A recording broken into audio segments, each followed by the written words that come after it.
স্বৈরাচারিণী হাসিনা সরকার দীর্ঘ ১৭ বছর ভোটবিহীন এই দেশ পরিচালনা করেছিলেন। দীর্ঘ এই ১৫ বছরের ভিতরে বাংলাদেশ জাতীয়তাবাদী দল বিএনপির লক্ষ লক্ষ পরিবারকে পথে বসিয়েছে। সেই সঙ্গে ষড়যন্ত্রের মাধ্যমে জননেতা, এদেশের স্বাধীনতার ঘোষক, তার উত্তরসূরি, তার সুযোগ্য পুত্র, তাকে সম্পূরক চার্জশিট দিয়ে তাকেও আসামি করেছিল। সেই আসামিতে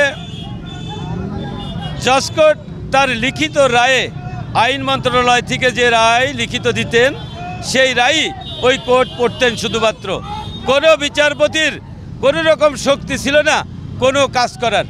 সেই ক্ষেত্রে মহামান্য হাইকোর্টে আপিল হয়।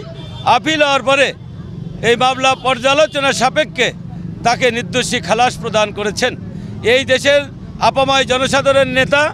সেই নেতার প্রতি আমরা মারাত্মক শ্রদ্ধা এবং ভালোবাসার স্বরূপ এই মামলায় খালাস হওয়ার পরে আমরা তার এই খালাসের জন্য আমরা আনন্দ মিছিল করতেছি।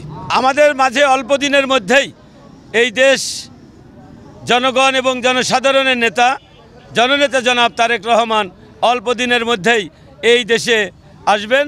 আমরা সেই আশা নিয়েই আজকের এই আনন্দ মিছিল। ২০০৪ সালে ২১শে গ্রেনেড হামলা মামলায় তারেক রহমানকে মিথ্যাভাবে একটা সম্পূরক চার্জশিটের মাধ্যমে তাকে আসামি করা হয়েছিল এবং সাজানো বিচারে তাকে ৩২ বছর জেল দেওয়া হয়েছিল।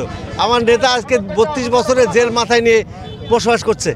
আমার নেতা, আমরা আপিল করেছিলাম, সেই আপিলের রায়ে আমার নেতা সেই ৩২ বছরের যে বোঝা তার মাথার উপর চেপেছিল, তার থেকে উনি নির্দোষী খালাস হয়েছেন।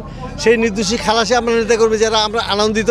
আমরা তারই অংশ হিসাবে মিরপুর উপজেলা বিএনপি ব্যারিস্টার রাগিব রৌফ চৌধুরীর নেতৃত্বে আমরা আজকে সমবেত হয়েছি।